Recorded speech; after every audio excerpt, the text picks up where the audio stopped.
What's up, everyone? Welcome. We are live right now on CannaBuzz, and if you're joining us on YouTube, Spotify, or the podcast universe, thank you so much for joining us. We have a great episode for you today.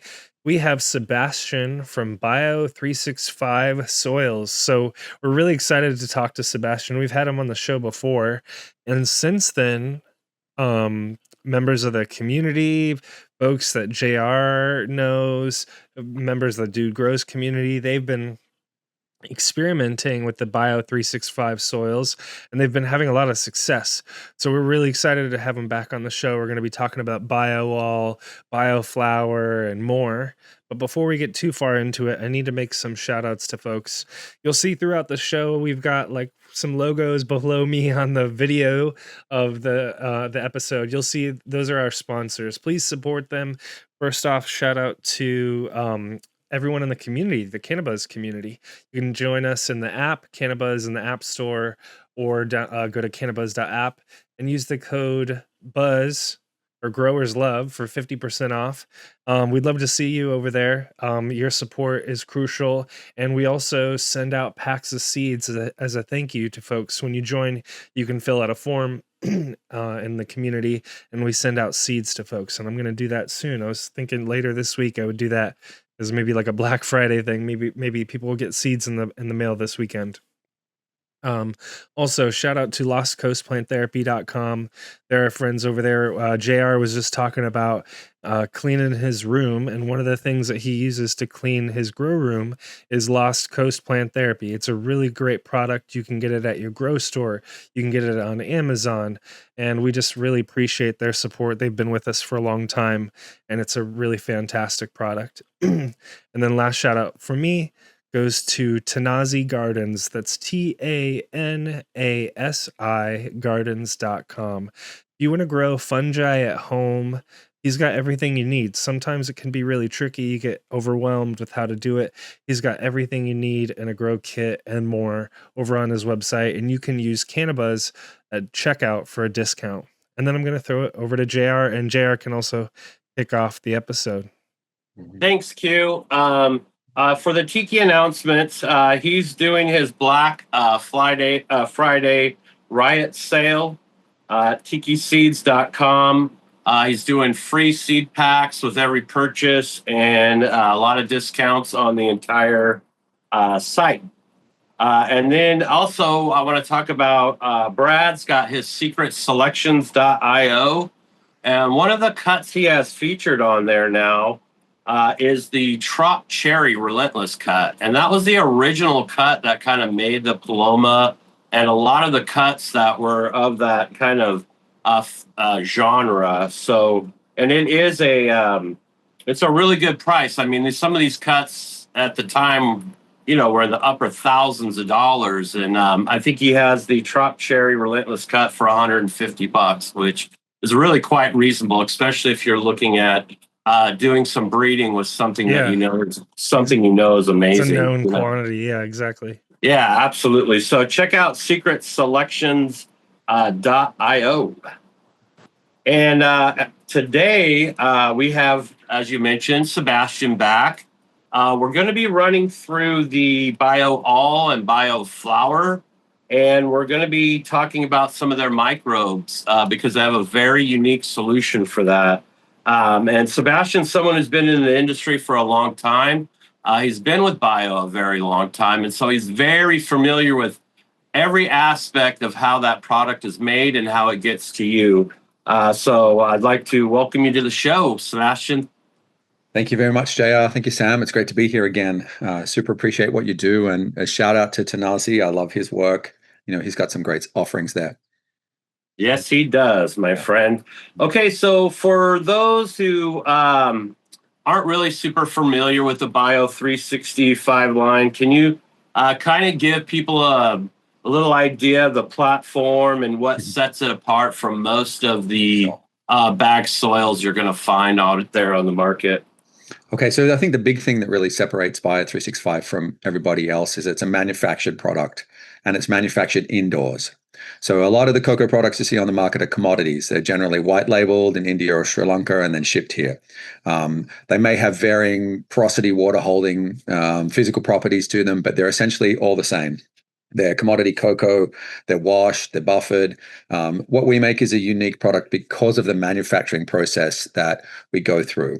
So we have a two-part manufacturing process. The first part, we create really what is a living super soil. And we do that by combining high temperature, low ash biochar, cultured biological and fungal species, and OMRI rated dry nutrient inputs. So that goes into what we call an aging and activation process, which lasts about 4 weeks. That's done indoors in a sealed room inside our warehouse. And those materials are combined, and there's chemical and physical interactions between the biology and the fungi and the nutrient. The nutrient is then broken down and made bioavailable. And both the biology, the fungi, and the nutrient bond with the biochar. And so you get a living, activated super soil, essentially.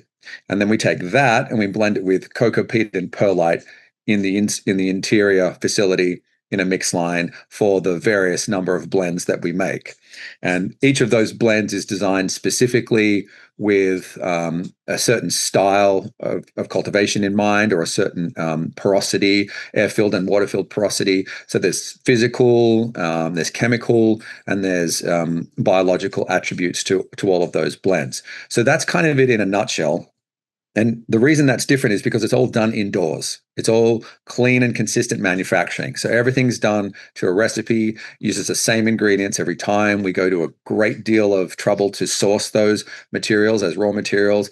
They have to pass our internal 42-point quality control. So, we order cocoa from someone like Vandernap, and we test it before we bring it into the facility. And if it doesn't meet our standards and it doesn't meet what it's supposed to meet on the spec sheet, we return it to the manufacturer. And that way we can always keep control of the consistency of the products that we manufacture. And for any kind of cultivation, whether it's microgreens, cannabis, leafy greens, starts, vegetables, having that consistency is really key, because then you can dial in your process and you can be consistent with your outputs.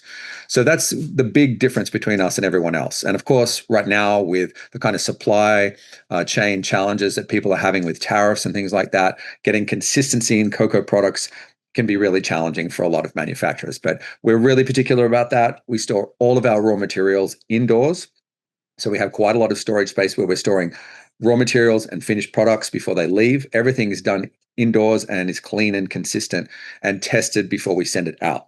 So we will batch test all of the soil we make with an emergent test, for example, where we put a little bit of the soil in a jar with a gauze lid, and we store that in a dark, warm place, and to make sure nothing emerges out of it. So there's no fungus gnats coming out of that, for example. The really, the sealed, HEPA filtered manufacturing space is really key to stop our soil being contaminated by things like fungus gnats.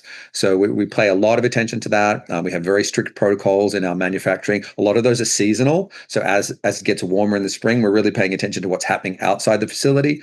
And if we see like fungus gnats in the exterior of the facility, then we bring in hypoaspis mites into the biocharge manufacture. That was that living super soil that I explained in the beginning. So sometimes you might find hypoaspis mites, stratiolalips, as they're now known, in your soil. And that's partly because of the way we manufacture. So they're specifically designed to prevent arthropods from growing or breeding in the soil.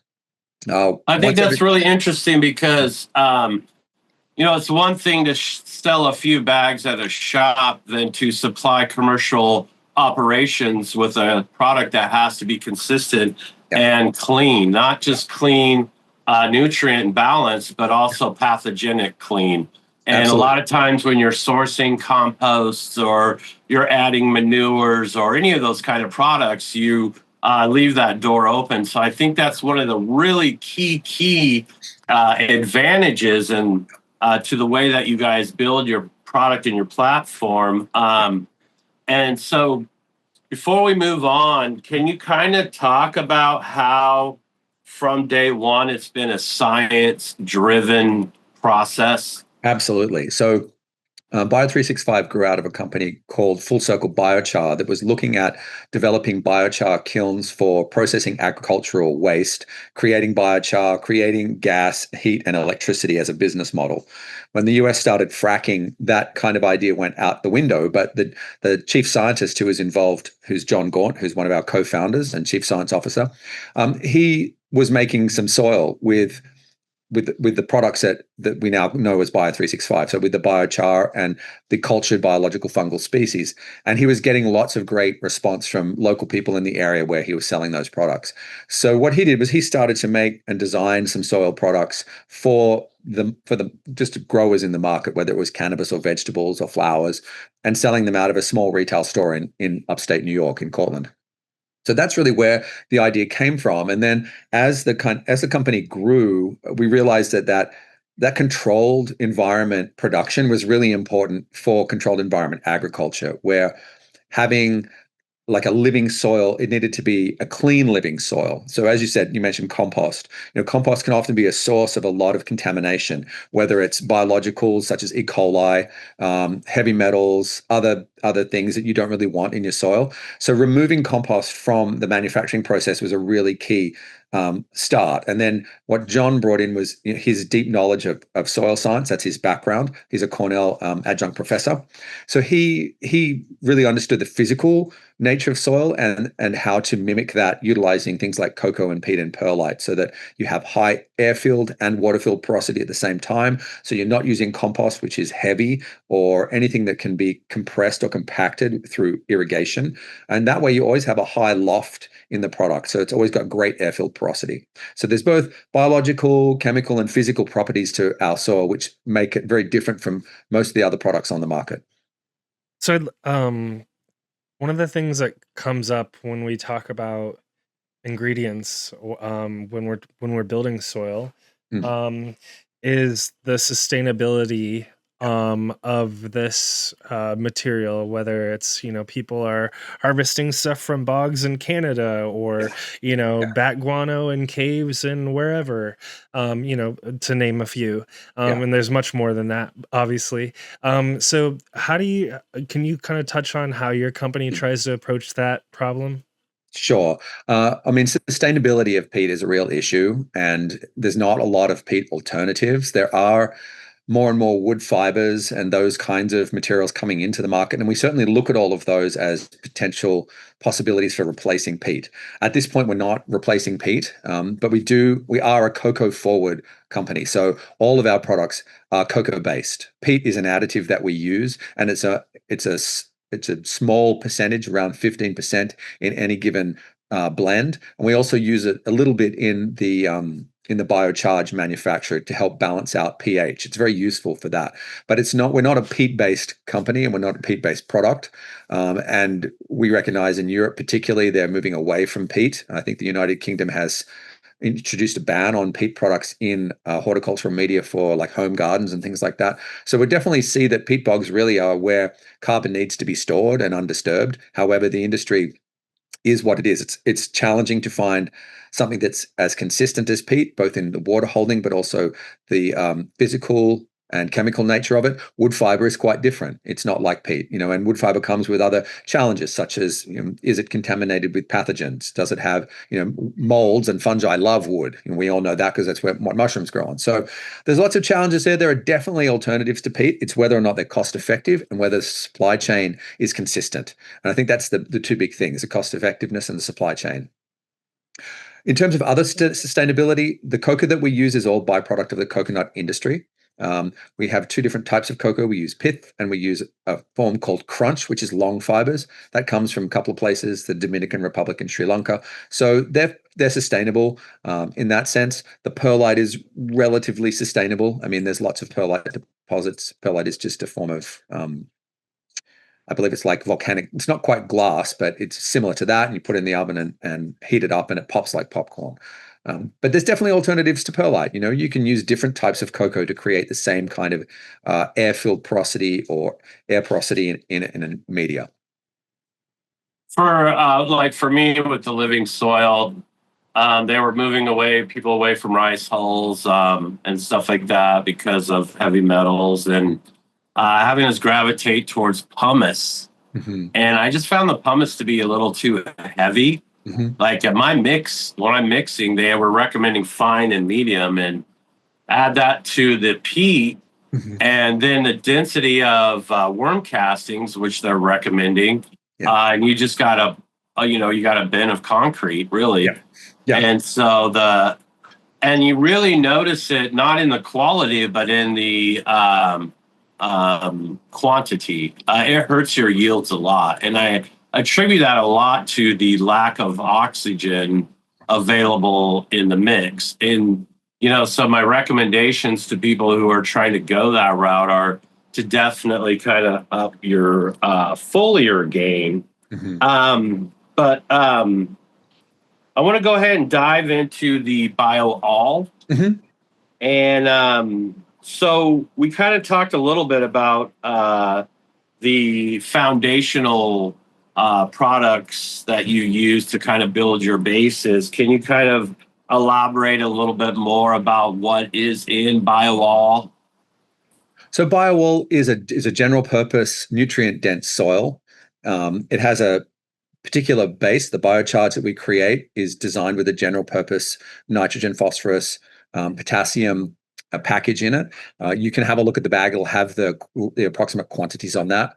All of that nutrient is drawn from OMRI rated sources, which are usually agricultural sources. So feather meal or poultry litter, porcine bone meals, and things like that. That we don't use any bat guano or any of that sort of fossilized phosphorus sources, primarily because of the heavy metals, but also because they're not reliable sources. So we're really looking for consistent, reliable sources in everything that we use. We're definitely not a vegan product. So anybody who has any issues with that, I'm sorry. We just, we're utilizing what's available to us in the agricultural supply chain, and a lot of these are byproducts of the animal industry. So whether you agree with that or not, it's just the way that it is. Specifically with BioALL, it's just a general purpose nutrient package. So unlike BioFlower, where we use a lot more phosphorus and potassium sources in that, BioALL is generally a little bit less nutrient, but same basic process. It has biochar, it has cultured biological fungal species, which are drawn from a natural source, but we culture them like a sourdough starter, for example. We keep that culture going. So we're inoculating essentially the biochar and the nutrient sources in the controlled aging and activation process. As to exactly what the nutrient sources are, off the top of my head, I'm not 100% familiar with what they are, but I know there's like poultry litter. There's no worm castings any longer in our product. That's something that we don't utilize anymore. But they're all agricultural sources.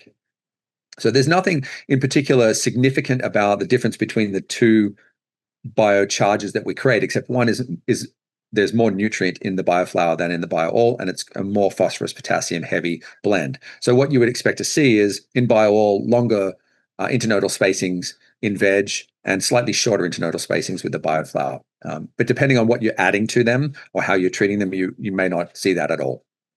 So you're not boosting the all with nitrogen? No. Not specifically. I mean, it has a balance of nitrogen, phosphorus, and potassium. But if you looked at the actual amount of nitrogen in BioFlower, it's about the same, or if not more, than what's in BioALL. It's just a bigger nutrient package. It's a different balance or a different set of ratios. So there's more phosphorus, potassium heavy in BioFlower because it's intended for flowering, Right. obviously. So JR has a note here. Is that BioALL uses a slow diffusion nutrient model. Mm-hmm. Can you explain like what that means, I guess, to folks? Sure. Kind of, slow diffusion versus what other Yes. methods of feeding, I guess you could say. And that's a great question. I think this is probably the area that's the least understood about Bio365 products. So what we would say is that our nutrients are bioavailable. So they've been digested by the biology. The biology then dies, and then as the biology begins to decompose, this all happens very rapidly, in a matter of days. As the biology decomposes, the nutrient that it digested becomes available in a plant available form, hence bioavailable. So the plant can pick up that nutrient through its root hairs and receive it into its its roots and stems and leaves and grow with it. When you use salt nutrient, you're effectively force feeding the plant through osmosis. So you pour your salt nutrient into the soil, and it has a certain concentration of ions. When it hits the root cell wall, the inside of the root has a different concentration of ions. So the salt passes into the root cell in order to create a balance between what's inside the root cell and what's in the soil outside the root cell. So we know that as osmosis. That's osmotic potential. So that's what happens when you feed with salt. Then basically you're forcing that into the plant through osmosis. When you get that balance in the root cell membrane, the feeding stops. Okay, so the plant has no control. Plant doesn't say, oh, I don't want any more nitrogen, I want some more calcium. It just gets what it gets. That's why you can burn your plants with salt nutrient, because they don't get a choice. So with bioavailable nutrient, the plant gets to choose. The plant gets to select, the plant gets to signal to biological and fungal species in the soil, hey, I want a bunch of calcium. I don't want any more nitrogen. I don't want any more calcium nitrate. I just want some calcium, or I want potassium, or I want molybdenum, or whatever it particularly needs. So that way it gets its needs met more effectively. So if you've got your environment really dialed in, and you're biologically feeding, or you're doing synganics and you're salt and biologically feeding, you're basically feeding the plant all the time. And as we know, it's a luxury consumer, so it'll take way more nutrient than it actually needs to reproduce itself with seed. But cannabis will do that. So when you use a biologically active, nutrient-dense soil, you feed all the time the lights are on. And then if you're feeding with salt, you're feeding only while there's an imbalance between the inside of the root cell and the outside of the root cell. So I hope that makes sense. It's kind of, that breaks down basically why people are tied to irrigation to feed salts, and why you're untethered from irrigation when you're feeding with a living soil. That means you don't need anywhere near as much water. So if you're growing in a living soil bed, you'll know this. You'll know that you don't need water to feed the plant. But if you're growing in cocoa without any nutrient, the only way you can get nutrient is through applying water. So as we understand cannabis being a plant that is really a pretty tough plant that's evolved in a lot of marginal areas, it doesn't, if you think about cushions, they grow in high arid areas. They don't actually need a lot of water, but we want to like waterboard them in order to force nutrient in them to get them to produce what they produce. So part of what I like when I think about feeding plants, it's really becoming a steward of the plant rather than a kind of controlling person where you're saying, oh, I'm going to pump a bunch of nitrogen into you because I want to blow up your capacity to produce vegetative foliage. But that's a different thing. If you're working in commercial cultivation, you're limited with time. You've got to do certain things, and so the plant is very flexible in that way. It's very malleable. You can push it and pull it. One of the things I think I was going to mention further down the road, but I might as well mention it now, is microbial inoculants. People like to get their inoculants and try to, hedge their bets and get their fungus in early and their bacteria consistently. And so with your delivery system and your built-in microbial package, do you find that kind of being a redundancy that's not necessary, or are you still recommending those constant boosting of populations? Well, that's a great question because there's so many answers to it. I mean, just right off the board, I'd say you don't need to add anything to our soil. It's got a diversity of biology and a diversity of fungi. They're all microbiology and microfungi. If you leave our bags wrapped in a pallet, they'll grow mushrooms. So it's got everything that you need. Now, can you put more in? Absolutely, if you want to. I grow in Bio365 here in my home. I have second use soil that I grow vegetables and leafy greens in, and I grow a little bit of cannabis in soil that I amend. But that said, if you're getting a 3-gallon bag and you want to grow a plant for a 12-week cycle, say, you can absolutely add more biology to that. The question is, what are you adding and why are you adding it? Roughly speaking, you want microbiology in the beginning to boost nutrient uptake for vegetative growth, and fungal activity in the flowering to boost nutrient uptake for flowering. So how do you balance that out? How do you know what you're getting in a bag or a jug is actually what it says it is? And then if you're buying some of those products and there's like 5 species in there that are targeted for phosphorus uptake in flower, for example, that's only 5 species. Thousands of species do many, many different jobs than 5. So I guess that's sort of the way I think about it. I think if you're in a big enough container, you can create that culture in the container. But if you're in a small container, it may be, definitely worth your while to add some things if you want to do that and you know what you're doing with it. I generally prefer cultured products, not necessarily things that are, um, you know, like a dry product that says it has this many different species and this many colony forming units in there. I think that there's been some testing of those products in Oregon that shows that sometimes they don't have anywhere near the amount of colony forming units they're supposed to have. So it's a bit of a crapshoot. And I'm not talking shit about any of the products in particular. I just prefer to use things that I think come from um, a cultured process or a manufacturing process that's like that. So, something like that comes to mind right away is Grow with More. They have a product in BioCat Solutions, Jasper Watts. They've been around for a while. That product has come out of ag, and it's come from the biodigestion of ag products to create methane gas. And what they found was there's a whole lot of interesting enzymes and consortia of biology and biophages in that actually boost plant nutrient uptake and increase root growth. So that's the kind of thing that if I was, say, working in a commercial facility and I wanted to treat my clones with that, so they had really strong root growth, and then maybe treat the other thing about that product is it'll clean lines of biofilm, so you can use it with organics in irrigation systems. So there's benefits to some of these products that are outside of just creating better soil bioactivity. There's actually other benefits to them. In that sense, I've used some of the products on the market. Some are great, like Great White is a great product for putting clones in. I think anything that's to do with root development, you want to do really early in your clone stage or when your plant is just seeding. But some of the other products, I'm kind of like, I don't know. I mean, is it really going to make a huge difference? Why are you doing it? What's the longevity of it? All that kind of stuff. I tend to lean towards bokashi and KNF and things like that, where you're actually culturing microorganisms. I just think you get much more diversity, and diversity is what you want. That's the name of the game. That's the thing that's going to get you a better end result, more terpenes, more microcannabinoids being expressed, healthier plants, more diverse biological fungal species in the soil, which outcompete pathogenic fungal biological species. So you just, the more the merrier. It's kind of like the bigger, the deeper, the broader the blend, the better it's going to perform. Right. So how do I when you were mentioning earlier that you re-amend. Mhm. Um how do I make sure that I do that in a way that your soil plays Mhm. nicely with Mhm. whatever I'm re-amending? Because I don't Right. like I get what you were saying earlier in terms of feeding with organic materials the plant can kind of take up when it wants, but Mhm. also there's probably a point where there's too much Yes. and it hurts the plant. So Right. how do you have suggestions there on how I can make sure that your soil plays nicely with whatever I'm doing? Sure. Well, it depends a little bit which of our soils you're using. So what I have here in my garden is just BioCoco.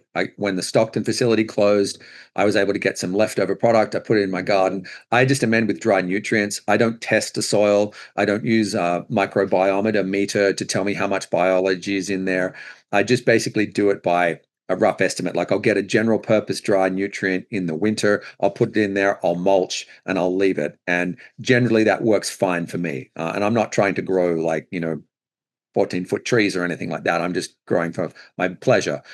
I think if you're someone who's really keen about this, like testing your soil is a really good thing to do. Sending off a sample to A&L labs to find out what actual nutrient is in that before you amend it, because then you have a base profile of what is in your soil and you can amend in the ways that you want to amend for what you're going to grow. Um, I always think that's helpful. There's a great little kit that microbiometer make that'll tell you the biological activity of your soil. It won't tell you what's in there, but it'll just tell you how active it is. That's also a useful tool because that's going to tell you roughly how your nutrient that you're adding is going to be digested, how quickly how long it will take, or those kind of things. So I think there's useful little tools out there that you can utilize. You can do really simple things like a saturated media test. So you can get some of your media, get one measure of media and put it to two measures of water, preferably filtered water or RO water, and let it sit for half an hour, and then put your probe in it, and that'll tell you the EC or the ppm and the pH of that.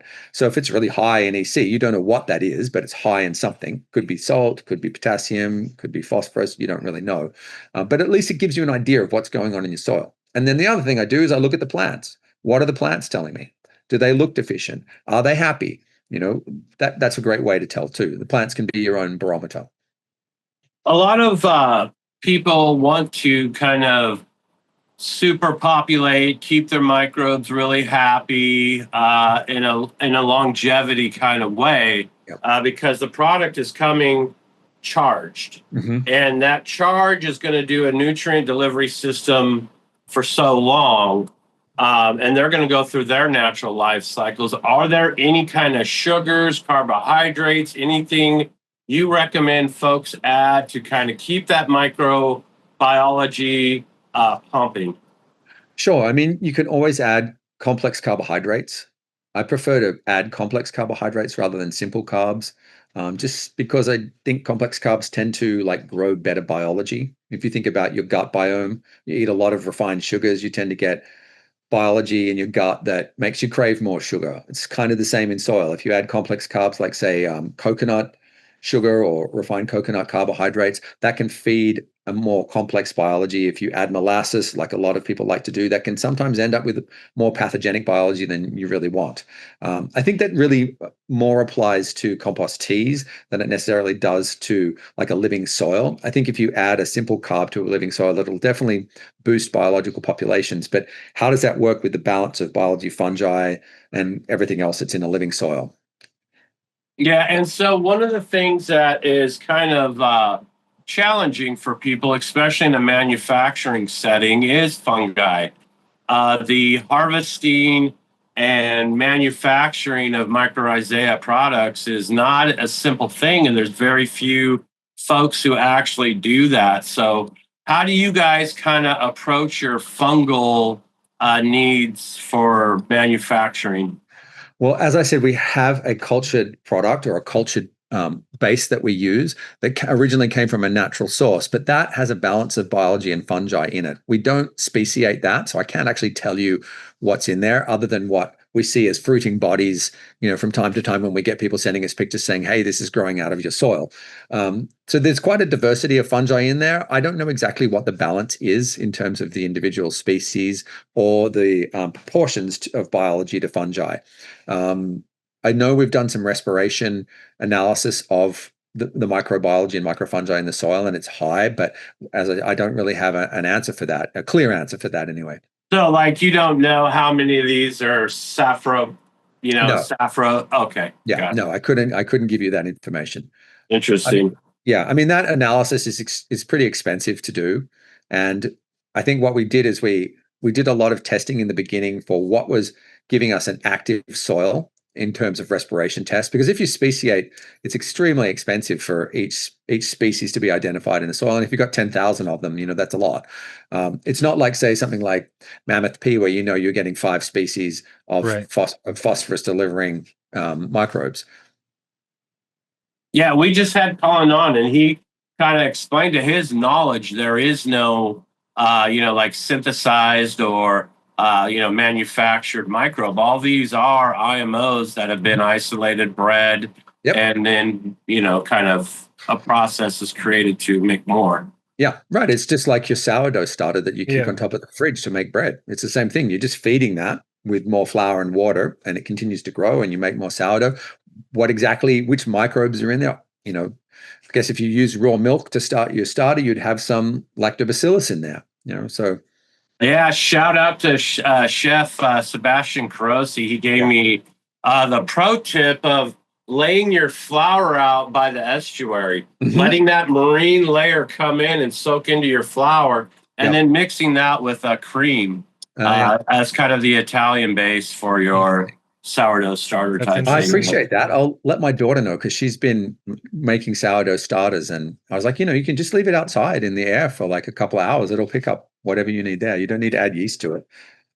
Well, yeah, if you're in the Bay Area, there's plenty of marine layer. Yeah, there is. Yeah, it's been foggy lately, the last couple of days, even further inland like I am. Well, let's go into BioFlower. Make sure that we talk about that for a good amount of time that we have left in the show. So uh, let's kind of help us understand. So we were just talking about BioALL for a while. Mhm. transitioning to BioFlower. Mhm. What are the differences that signal that this is, more flower or bloom Right. focused versus, yeah. So the nutrient package is different in BioFlower. It's drawn from different sources. So we make the two biocharges at separate times. So one time we'll make the BioALL biocharge, then the next one we'll make is BioFlower biocharge. BioFlower is the only soil that has that nutrient package in it. All of our other soil products have the BioALL nutrient package. It's a phosphorus potassium heavy soil. Phosphorus potassium heavy nutrient biocharge. It has more peat in it because we use peat to balance out the pH of that. So it turns out that BioFlower is actually one of our lower water holding soils. So BioALL holds about 62% by volume water. BioFlower holds less than that. I think it's around about 58%. And then BioLite would be around 55%. So it's actually got a pretty good dryback on it, which is quite different from BioBloom, which we made originally. We don't make that soil anymore. That was 100% cocoa with a little bit of peat, whereas BioFlower is cocoa, peat, and perlite. So it's various proportions. I think it's around 60% cocoa. I want to say 10% perlite, 15% peat, and then the biocharge in there. So it has about 8% biochar in that biocharge. So it's got quite a healthy amount of biochar in BioFlower, which that means it's really able to hold and generate microbiological communities in the soil itself. So reusing that soil is something you can absolutely do. You can do that with BioALL as well. But that high percentage of biochar is really helpful to microbial and microfungi colonies in the soil. So one thing that is kind of the ultimate goal is the genetic expression of the plant Mm. and bringing out secondary metabolites, cannabinoids, that kind of thing. In your experience, have you seen differences in lighting, whether it's a mixed versus greenhouse versus LED in the expression of plants within your mediums? Yeah, definitely. I mean, I would say under natural sunlight, you get pretty incredible expression in our media. I do really think light spectrum affects that, along with biological fungal colonies in the soil and not necessarily nutrient sources, but maybe nutrient application and balance of nutrient application. Though you're really kind of pushing my knowledge here. I haven't worked recently with lighting systems, and I know some people who are using lighting systems that have UV and other spectrums, infrared and ultraviolet spectrums, are seeing really some interesting results. So my level of scientific understanding of that is a little bit limited to know why we're getting secondary metabolites and terpenes and other cannabinoid expressions in there. Is it a combination of all three things? Is it the light itself? That's really hard to know a lot of that. But I see incredible products grown in living soil in full sun, and I tend to lean towards that because I think that's what the plant evolved to experience. Though the beauty of controlled environment is you can really manipulate that environment and do amazing things if you're looking for specific expression in a plant. I don't know if cannabis science is at that point where it can really identify that yet, what's specifically being expressed and why. I think we're moving towards that, but it's not something that, at least I know from my reading, is clear yet. Um, so before we get too far, I wanted to mention there is a store locator on your guys' website. Yes. So I was just searching. I was wondering where near me there's a place that carries you guys. So anyways, bio365.com/retail dash stores. You can search your uh zip code or whatever it is, and you can find a place where you can get Bio365. But anyways, my question was going to be about container size and watering strategy. So, is there an ideal container size and watering strategy to just avoid issues like compaction or overwatering or salt Right. buildup or anything like that? Great question. I guess it depends what kind of cultivation you're doing and what your environment is like. Indoor, outdoor greenhouse. Generally, I think for indoor and greenhouse commercial cultivation, you're sort of looking at somewhere between a 1.25 gallon and a 3 gallon. In some hotter areas, you might go up to a 5 or a 7. Just really depends how long, whether you're doing full term or your controlled windows, so 9 to 12 weeks. I think the most popular product we sell in terms of a grow bag is a 2 gallon bio blend that's used extensively all across the US. It's a great size. It gives you enough room to grow a big plant, but it gives you a little bit of space if you want to do a longer dry back. Or if something goes wrong with your equipment, you've got a good amount of media to keep the plant healthy. One thing I will say about our soil is because they're designed with a particular physical quality and a physical consistency in mind, they don't compress over time. And a lot of that has to do with the way John Gaunt had designed the product. So we use a crunch cocoa, which is a long fiber cocoa, and that's like a tube basically, and it can fill up with water and empty water, and it physically creates a lot of loft in the blend in the soil. So if you use bio cocoa, that's got a lot of crunch cocoa in it. So it's a very fluffy, soft media. Like I can go walk on my garden bed here, which is all bio cocoa and been growing for over a year, and it's still really squishy, so it's got lots of great porosity. Now that'll dry out pretty quickly in the summer when it's 85 degrees and the full sun is on it. Not so much in an indoor space. So I think it's a little bit how you want to grow really sort of defines what's bag size and what blend you might want to use. Like people who love to pulse feed, BioLite is a great product for that because it's low water holding, so you can get your roots established and then you can feed all day in it. You can do the same thing with Bio Cocoa, but in the beginning it has a slower startup, so you don't want to irrigate as much. You might do bigger, shorter irrigations with higher EC in order to load that bag with nutrient that'll then be fed to the plant by the biology in the soil as it's broken down. So that's the other benefit of having biology in the soil is your salt nutrients. Once they sit in the soil, they can be digested by biology in the soil. So yeah, I don't know that there's a there's a particular bag size that's ideal. I think it's really your specifics. So I think a 3 gallon bag is great. Indoor, outdoor, home growers. If you're wanting to do autoflowers, maybe you'd go to a 5 just because you've got a little bit more depth there. So you want that autoflower to put some roots down before it goes into flower. I've seen people grow great plants in 5 gallon BioFlower water only. I don't necessarily recommend that because cannabis is a luxury consumer of nutrients, so it'll take plenty of nutrient if you want to throw it there. But if you want to do water only, you can definitely try that out. For people who are kind of moving from maybe just straight cocoa into a more living scenario, and they're used to using their bottle nutrient line, do you have recommendations on how they can kind of navigate that transition? Sure. I mean, I think it just comes down to observing the plant and knowing what the symptoms are of plants that are overwatered or overfed. And sometimes that can be really challenging for new growers because a lot of symptoms look the same. Overwatering is really easy to do.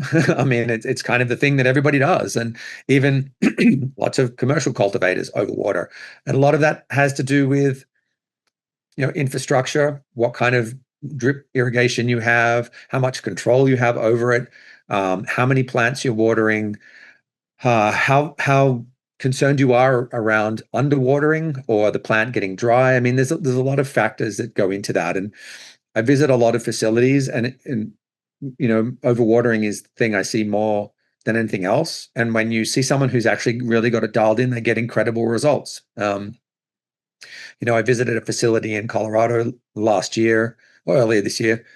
He was going in a 3 gallon BioLite, doing 2 irrigations a day, one in the morning at a saturation irrigation and a much lighter irrigation in the evening at close. And he had phenomenal looking plants. They were really incredible. So while you take a sip for your voice there, Thank you. I have to we'll try to make them like, because we got about 10 or so minutes left in the Yep. episode, so we'll try to make these next two kind of rapid fire questions. So first one is about foliar. So we just had an episode a couple months ago.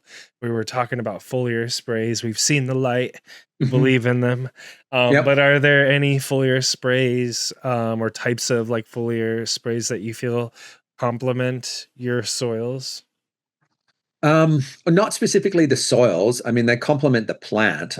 Sure. I'd say kind of there. I mean, I don't, not off the top of my head. I'm not a big foliar person Okay. myself. So I can't really answer that question. Because I haven't Okay. tried a lot out. I think BioAg makes some really great products, and some of their foliars are good. But because I'm a super busy guy, I just tend to not do foliars. It's like managing that is something I don't have time for. Okay.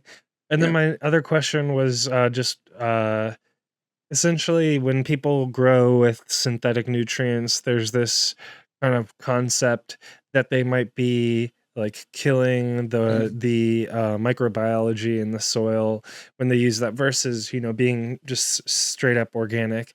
Yeah. Is there any concern about that if I'm kind of dabbling in synthetics? Am I somehow like hurting the greatness that you guys put into the Yeah. soil?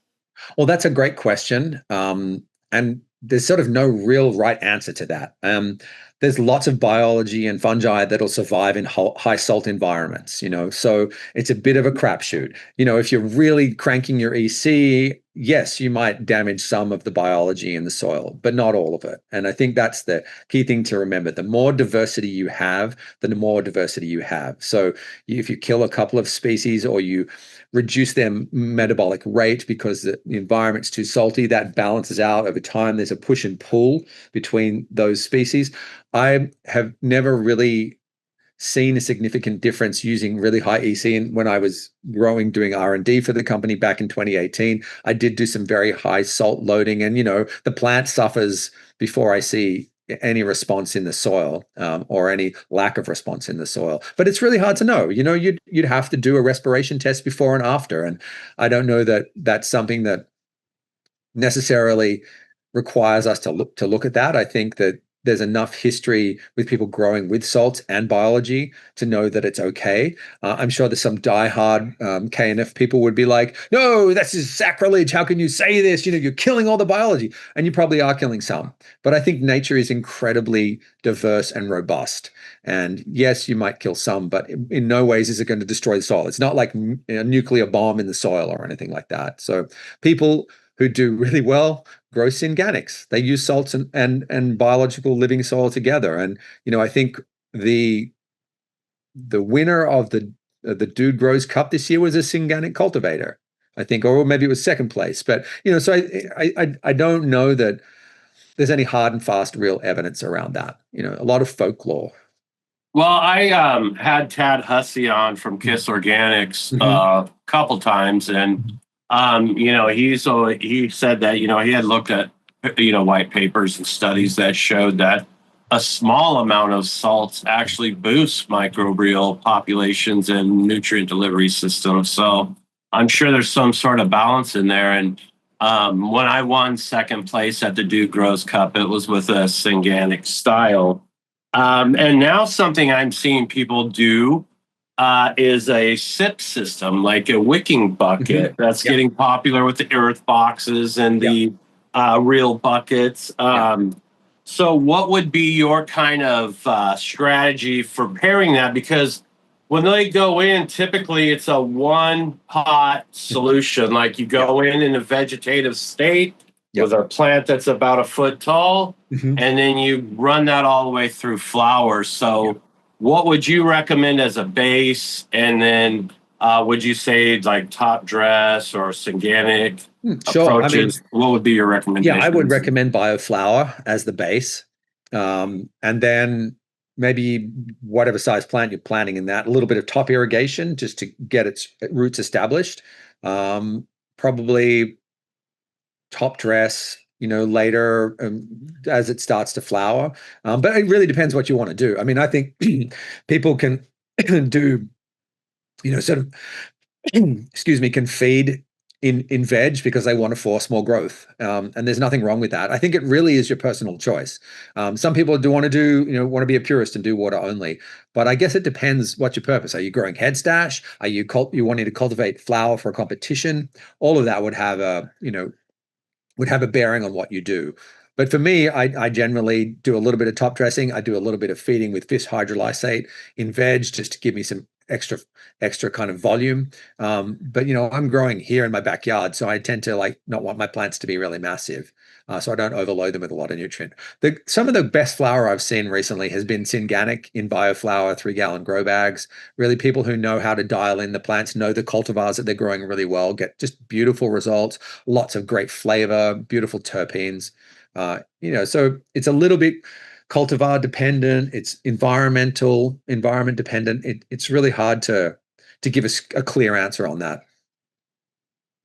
Excellent. So, one thing that we hear a lot in the community, whether it's living soil or just getting it out of the bag, is that you want a minerally balanced soil. Mm-hmm. So, can you kind of explain to people what that means by a minerally balanced soil? So, I mean, I'd take that to mean that you want a balance of the essential minerals that the plant requires. So, calcium, magnesium, minerals that it needs to grow, silicon for stems. So, you want to find a soil, if you're going to grow in a living soil, that has all of those in the right amounts and that are available to the plant. So you want them to be bioavailable. You want them pre-digested. That's the benefit of the biocharge process in Bio365 soils, is that all of those minerals are available to the plant in the soil. So we use gypsum as a way to chemically buffer our soil for pH, and that's digested by the biology and made available to the plant. So that's where some of the calcium comes from. So, JR, we're kind of running out of time, but you had at least a few like good grow nerd questions that I feel like are, or at least maybe one or two grow nerd questions that we should just make sure that we hit before we run out of time. So, do you want to hit those real quick?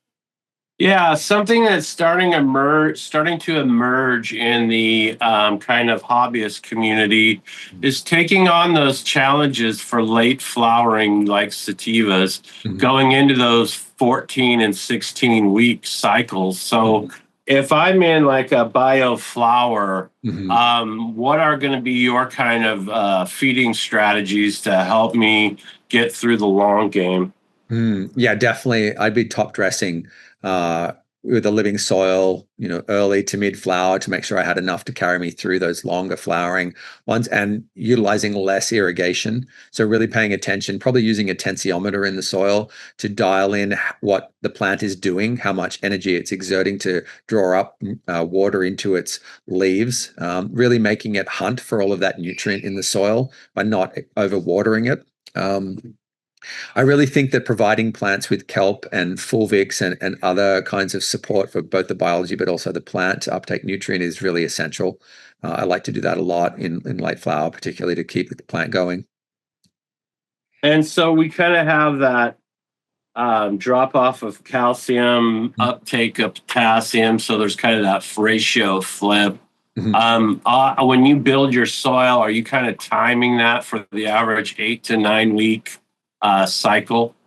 Not especially. I mean, basically, because the nutrient's bioavailable, it's all there in the soil, and it's really up to the biology to deliver it to the plant. And John Gaunt would tell you that there's more nutrient in bioflower than the plant can actually take up. It doesn't have enough straws to take it up. So one of the ways you can actually aid that uptake is by feeding the biology, increasing the amount of biology in the soil through things like feeding of complex carbs or carbohydrates.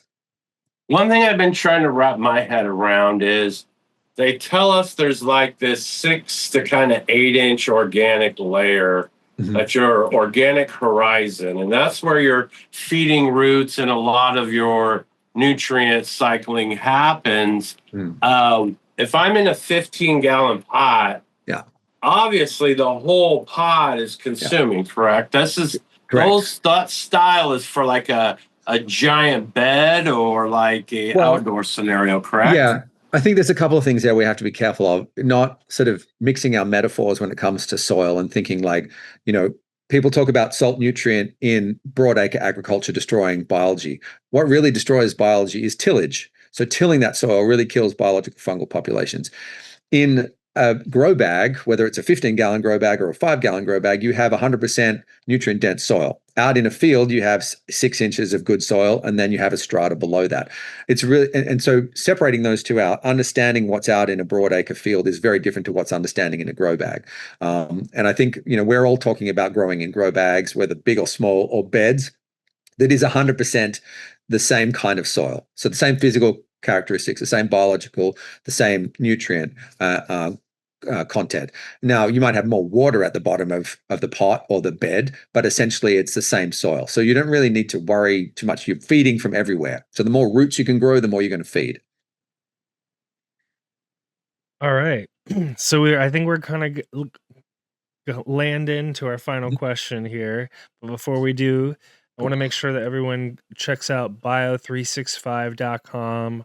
They can follow you guys on Instagram, bio365 soil on Instagram. And yeah, I'm gonna have to check you out in the Bay Area. And this is I'm excited to experiment on the sip, like we were talking about earlier, the sip scenario, because I've been using Scotty from the Dude Grows. He's got his real buckets. I bought a pack like over the summer, and I've been using them, and it's super useful for me as a dad with a 2-year-old or almost 2-year-old. It's helpful if I can miss a few days of watering, and it's no big deal. So super interesting. But anyways, so for a final question, let's pretend we're at MJ BizCon or something like that. It's the end of the year. We're thinking about the future. What are the cool, or what are some interesting innovations or things that you think or you're experimenting with on the horizon in this space, or that you can kind of talk about with us? Where we're kind of curious about where things are headed in the future. Oh, great question. I mean, God, there's so much happening. You know, I saw a LinkedIn post the other day that was all about short cycle plantings. So basically, germinating a seed and running a 12-12 cycle on it. And the science behind that and what that meant for the way the plant utilized nutrient and carbon and its own hormonal regulation. It was fascinating. And when I read that, I thought, that to me looks like the future of cannabis indoors, because it reduces labor across all of your aspects of cultivation, and that's got to be one of your key costs in labor, whether it's defoliating, tying up, any of those things. And that short cycle cropping just kind of eliminated a lot of those things. You don't need to have a trellis, you don't need to do a lot of defoliation. The plant forms up a natural structure, and it feeds and it grows very differently. It puts a lot more energy into flowering than it does into growing vegetative foliage or stems. So you get a different utilization of nutrient and carbon. And to me, that seemed like a really interesting place that cannabis could go. I'm just talking about indoor medical, recreational cannabis cultivation, not hemp. Right. Or maybe hemp flower. But yeah, it was a really interesting little read. And just there was so much science involved in the way the person had approached it that I really appreciated that.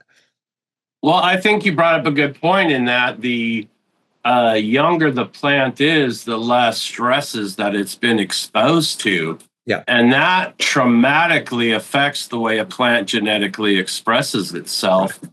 And if you're dealing with all those fresh hormones from auxins, from the, the meristem cut, then you've got a lot of, built into there. And, and people sometimes don't realize is when you're taking that cut, it's on the same timeline and stress level that it was the time you took it. It's not a reset. Right. Just because it's this tall doesn't mean it's a baby. It's just it's just an arm that's been severed, and from an old man.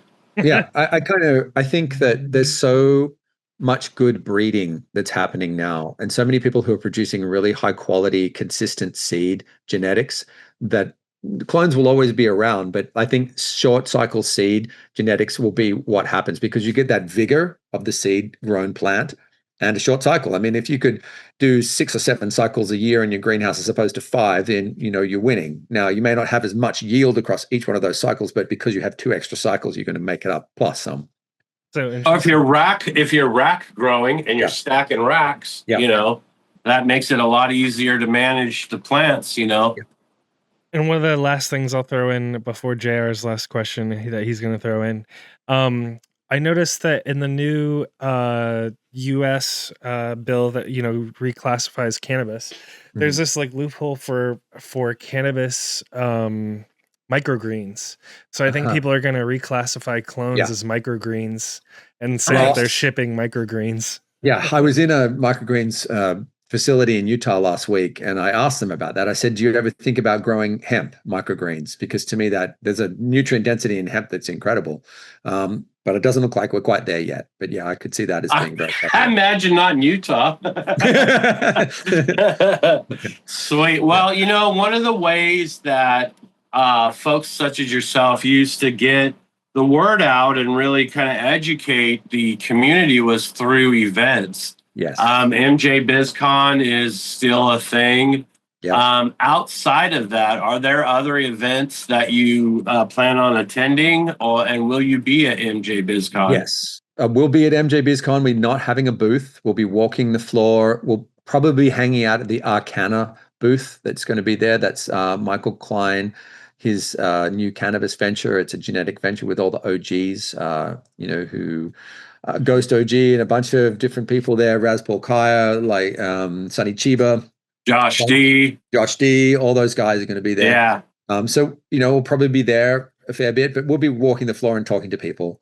I think MJ Biz seems to be shrinking every year. It's getting smaller, which isn't a bad thing because it's really huge and it's hard to get around and meet all those people. It's a super busy time. But yeah, I go to plenty of events. I'll be at Dude Grows again next year. I'll be going to some trade shows in all parts of the country. We do Indoor Ag Con in February in Las Vegas. We do different ag shows, a lot of them in the eastern part of the US. What else will we be at? I'll be at Hall of Flowers. I don't know if I'll have a booth, but I'll be at both the Ventura and the Santa Rosa one next year. So yeah, I'll get around. You'll see me around Cool. for sure. Great. Well, we really appreciate your time tonight. We'll let you get out of here. But JR, thank you so much for your time, for putting together today's episode, putting together all the questions. Thanks for all of our sponsors. Thanks to everyone on CannaBuzz. Devil's Leaf was watching us live from the community. So shout out to everyone in the CannaBuzz community. And as always, JR, Growers love. Peace, everyone. Thank you. And have a great rest of your day.